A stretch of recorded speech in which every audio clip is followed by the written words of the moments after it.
Tobias, this is an incredibly powerful cocktail that we potentially have in place right now, and a lot of people are worried about the fact that it could cause overheating.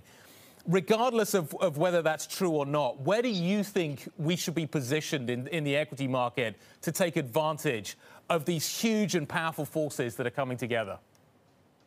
So I'd say the most likely place to kind of see that benefiting through is in the cyclical side of the economy, in the leisure, hospitality, entertainment, kind of the services stuff, all the things that we have been kind of deprived of, if you want to think of it that way, since the beginning of the pandemic, as we've been sheltering in place, working from home, et cetera.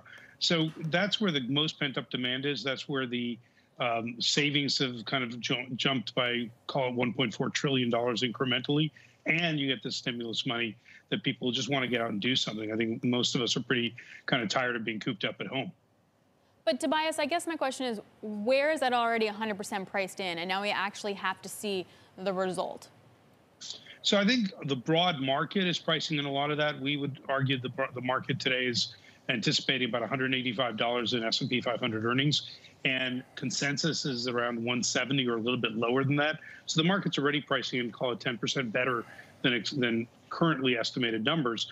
I would think you have to then start looking at where the valuation is the most extended, and it'll be in areas like software and services. It'll be not as much really in kind of some of the cyclical areas, although even there you could find pockets where it's kind of pushed. The thing that's really maybe distressing is that if you were to see stronger economy and bond yields moving up, what we call the long duration assets, the kind of really growth oriented names, start being discounted differently, and it really hurts their valuations the most.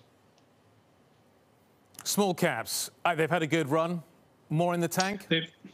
So we think there's a little bit more in the tank. We've been bullish small caps for the past 6 months.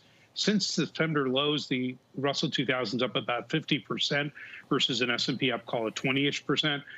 We still think there's a little bit more in the gas tank, but we are starting to suggest that over the next few months, we might start to see that opportunity wane.